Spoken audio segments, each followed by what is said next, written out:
You're watching Cinepolitics with me, Faiza Ahmed. Coming up on this week's show, we review This Is Where We Take Our Stand, a documentary by David Zeiger.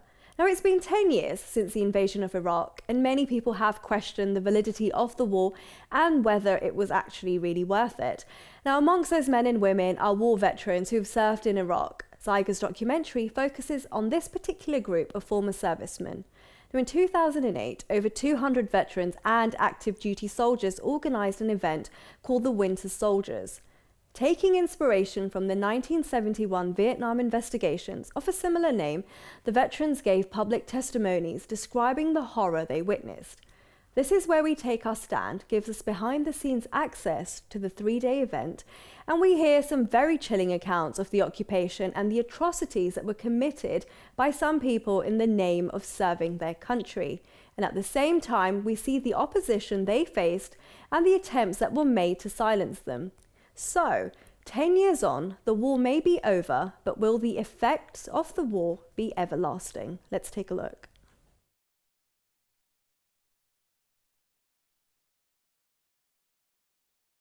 I will support and defend the Constitution of the United States. I was 17 years old when I joined the United States Army National Guard. I did 3 tours in Iraq. I served in Afghanistan in 2004 for 6 months. My job was to go out and basically annihilate the enemy. Steve Martello, U.S. Army. Jason Washburn, United States Marine Corps. Selena Coppa, U.S. Army. The death blossom was a term that we used regularly because once the shooting started, death would blossom. My unit opened fire regularly on unarmed civilians while we conducted convoy operations. The vehicle was driving very quickly towards a traffic control point. A young machine gunner made the split-second decision and put 200 rounds from his 50 caliber machine gun into that vehicle. That day he killed a mother, a father, and 2 children. Colonel Rochelle turned in his chair and he said, and I quote, "If these Hajis learned to drive, wouldn't happen." The soldiers and Marines are not criminals. It's the policy that's criminal. People just don't trust the media or the politicians or the generals with what's really going on over there. And this will be a chance for the ones with the boots on the ground to discuss what they've seen, what they've experienced, and what's really going on. We believe that after seeing firsthand the destruction and violence, I felt it was my duty to share my experiences and to use my voice to speak out against an unjust, unwinnable occupation. Until people hear about what is going on with this war, it will continue to happen and people will continue to die. I'm sorry for the things that I did. I am no longer the monster that I once was. Joining me today to discuss This Is Where We Take Our Stand, we have Jafar, Hadi, Hassan, writer and academic, and Maria Duarte, film critic for the Morning Star. Welcome to the show, both of you. When I watched this documentary, I wasn't quite sure what to expect, but I really enjoyed it. And I think for me, it was more because I found it to be very raw, emotionally, it was very powerful, and I was left with goosebumps. Maria, how did you feel about this documentary? Well, I expected to basically be riled up, to be shouted at my screen, to be shocked and angered by what I saw. And unfortunately, it didn't do any of those things. And normally any film about, you know, the Iraq War does that to me. You know, you can see the smoke billowing out of my ears, basically. Yes, you get the testimonies of the soldiers are very raw, and it's great to hear from them. But the filmmaker, I think, it should have spent more time on those. It felt like a sort of made-for-TV type of film. And parts of it were, for me, a bit pedestrian, to be honest. There wasn't the tension or the drama, and I really wanted more of the accounts of these men and women. And towards the end, I kind of thought, what was the filmmaker trying to do with this film? Because this was made in 2008. I think initially it was for a web series, and then it was turned into a documentary. Okay.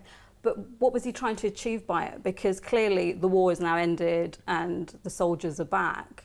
And I didn't quite understand what his vision was for it. It did bring up a few interesting points which he didn't really explore in the film, such as the suicides within of war veterans, and also the fact that this major conference that they held wasn't sort of screened by the major well, again, media. so that's why, you know, that's why I found documentaries like this to be quite powerful. And for me, it was almost like lessons to be learned from things like this. You know, we watch these, and I think you know, with the Vietnam veterans, they'd done something similar, and the documentary never really got aired, and it's just now been, you know, stuck into archives. But that's what this documentary should have been asking, those questions. Why didn't it get the coverage nationwide in the US that it deserved? Because the point of these veterans was that they wanted the US citizens to know what had been going on in Iraq and to stop what was going on there.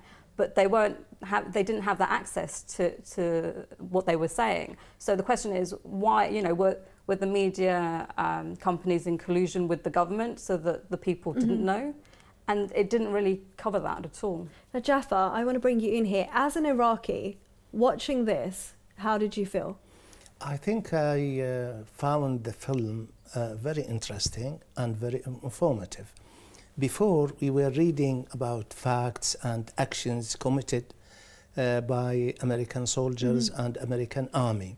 Now, in this film, we see actually the persons themselves who witnessed the action and the facts occurred in Iraq, telling us the stories. I mean, telling us that they killed innocent people, telling us that they shot freely, telling us that they behaved against the regulations, and so on.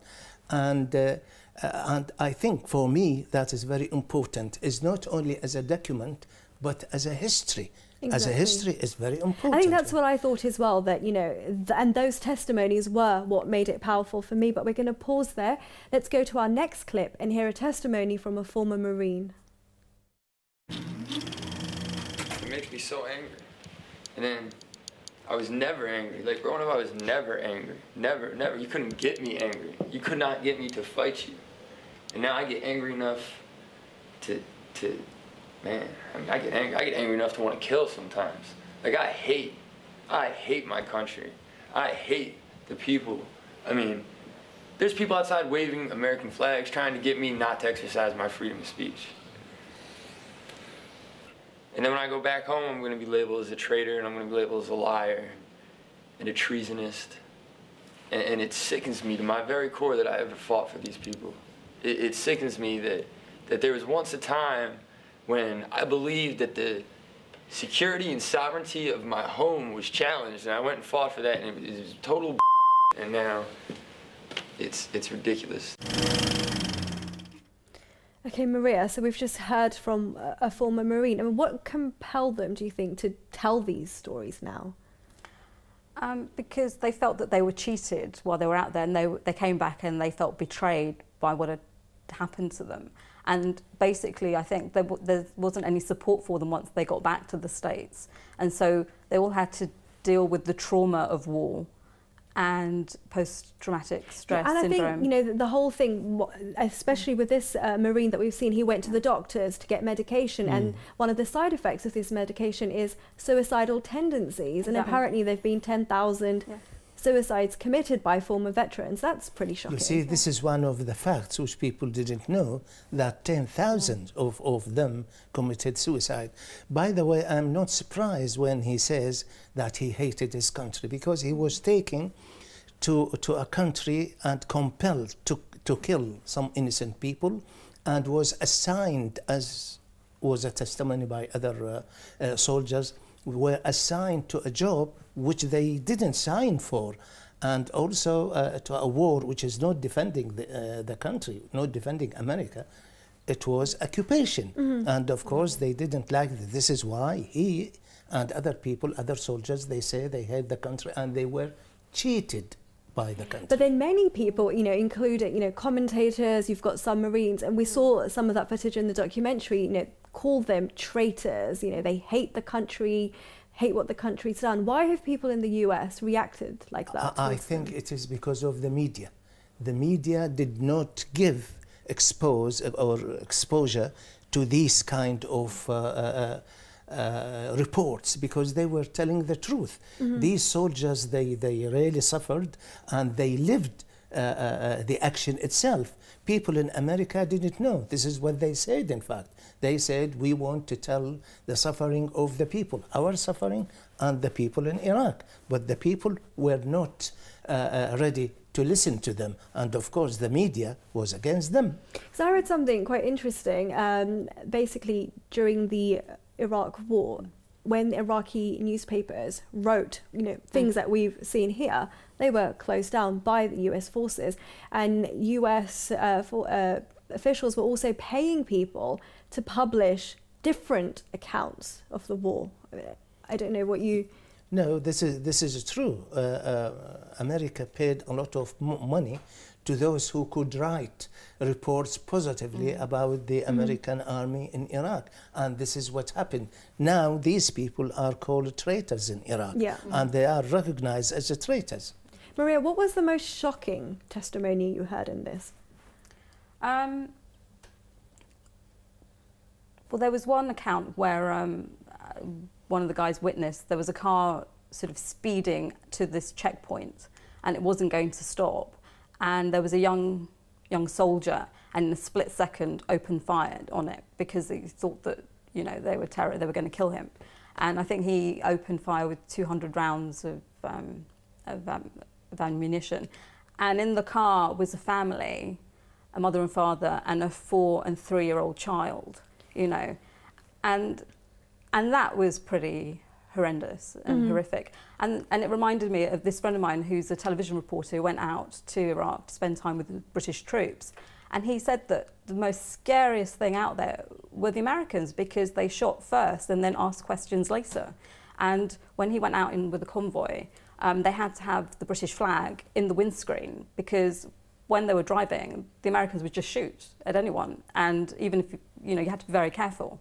And I think there's a few more of these shocking stories involving cars, but let's pause there. Let's go on to our next clip where we hear a shocking testimony from ex-Marine John Michael Turner. What would happen if everything that's going on over in Iraq and Afghanistan, what if that happened on American soil? How would you feel if someone came into your house at 3 o'clock in the morning and terrorized your family?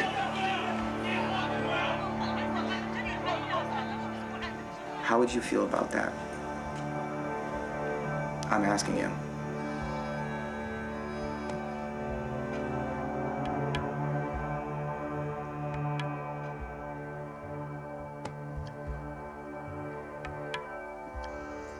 Good afternoon. My name is John Michael Turner. I served with Kilo Company, 3rd Battalion, 8th Marines as an automatic machine gunner. On April 18th, 2006, I had my first confirmed kill. This man was innocent. I don't know his name. I called him the Fat Man.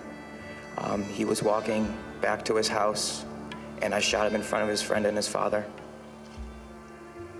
The first round didn't kill him after I had hit him up here in his neck area. And afterwards, he started screaming and looked right into my eyes. So I looked at my friend who I was on post with, and I said, well, I can't let that happen. So I took another shot and took him out. This is after one of the guys in weapons company had gotten shot. This is a way that we would take out our aggression.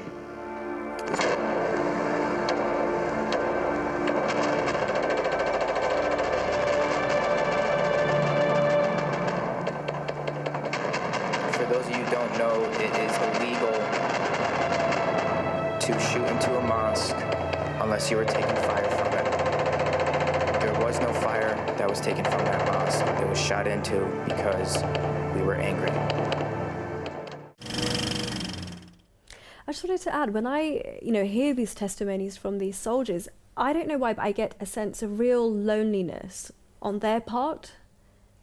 Well, yes. As though they're quite lost in... Well, they are, because what happens is once they leave, they've had this horrible experience, traumatic experience, they then come home, they then leave the army, and their network and their family is completely, gone, and so their whole structure, and a lot of them have difficulties getting used to normal life outside of the army. Because remember, they're told what to do at every moment of the day. And one of them said in the documentary, "I'm not a hero and I'm alone." Yeah. Which was quite, it was quite sad.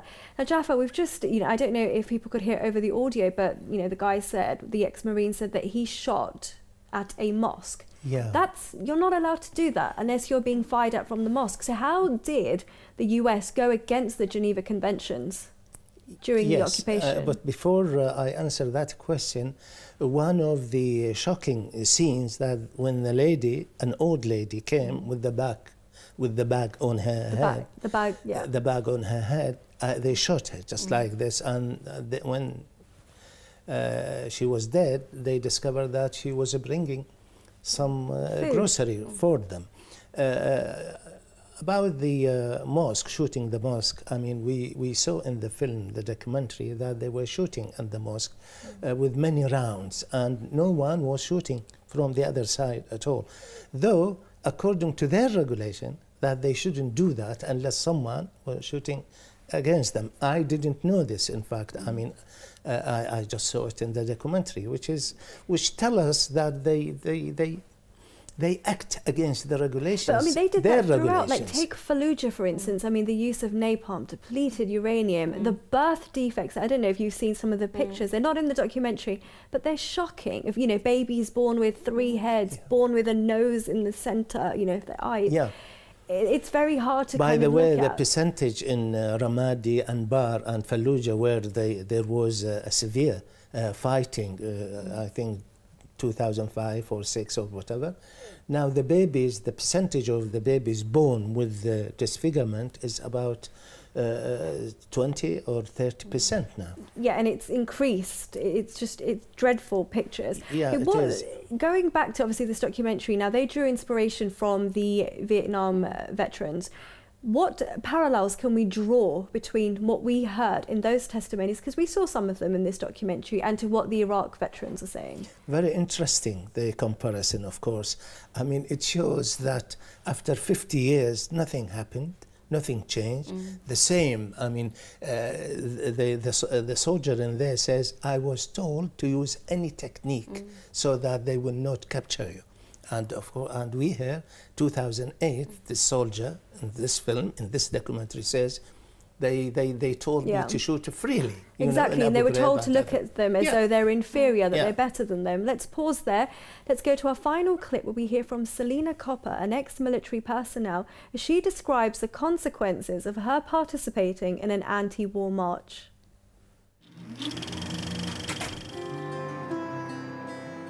They ended up charging me for being at an anti-war march in uniform.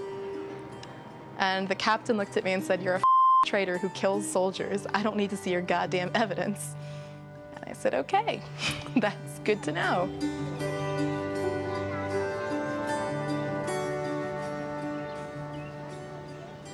I had to do a month-long training, and they said, "Oh, well, send your daughter back to the States so you can do this training."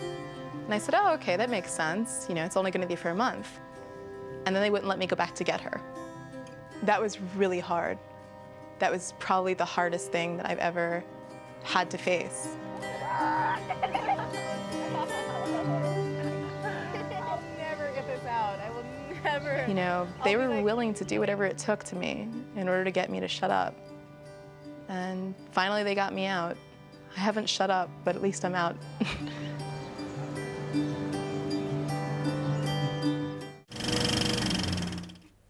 Now, Selina, who we heard from, she obviously, wanted to be an anti-war campaigner. She wanted to remain in the army and bring about change from inside. And even though her intentions sound very noble, I felt like there was some naivety to that, Maria. The naivety was staggering. I just wanted to shake this woman.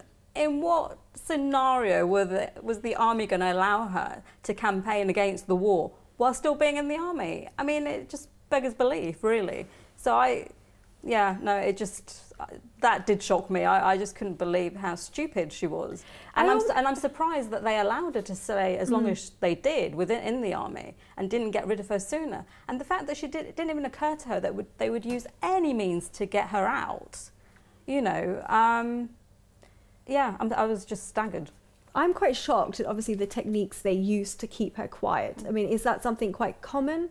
Or are these just isolated incidents? Or, you know, have US officials tried to cover up revelations such as this? I can't say this is the normal thing, but I am not surprised at all, because they don't want anyone to speak up, particularly during the war in Iraq against the army. They could use anything to stop someone or to silence him. So I am not surprised by that technique at all, but I cannot say it is a general thing, is used every time or every day. Now, I know some people are going to say the war is over, so, you know, why do we need to watch this documentary? But what I wanted to ask you, Jafar, is the war really well and truly over? No, it is not. I mean, one of the soldiers there, he said the suffering will continue for years to come, if you remember. Yes. Which is true. It is not only the people in Iraq that are suffering. Even we, outside Iraqis, outside Iraq, we suffer. I've been recently to Iraq, about 2 weeks ago. I've been invited by the government for an event that Baghdad is the cultural city of the Arab world. And I have seen devastating, I have seen so many bad things and people complaining. For example, now there are soldiers stopping cars anytime they want, and people stay in the queue for hours and hours and hours. And many people, they leave their cars and just walk to their place. This is a legacy from the Americans when they were in Iraq. And of course, poverty and other things still. I mean, you know, Iraq has no regular electricity, has no good water and so on. And this is the result of the occupation. And Maria, what do you think the director could have done differently? I think he could have concentrated more on these guys' testimonies, particularly in Winter Soldier. And he could have asked the question, you know, why weren't the US media covering this to the extent that the foreign media were covering it? Because they state that there were 50 different outlets from abroad and there was no one sort of from the national media. And it's something that also happened in 1971, so that hasn't changed. And I wanted to know why, and I wanted them to hold the US media accountable, or at least to explain. And the other thing is the suicides. They could have delved more into that, and the lack of support that clearly these soldiers don't have, that drives them to take their own lives. But I think for me, the fact that this won't be covered by other, you know, mainstream media outlets, that this wasn't, and this documentary exists, it's quite important. And I would personally encourage people to watch it, just hoping that we can learn lessons from it. But we have run out of time. We're going to stop there. Thank you to both my guests, and of course to all of you at home. If you'd like to get in touch with us, you can do so by emailing us at cinepolitics@presstv.co.uk, or you can join our Facebook fan page. Thank you for watching, and we'll see you next time.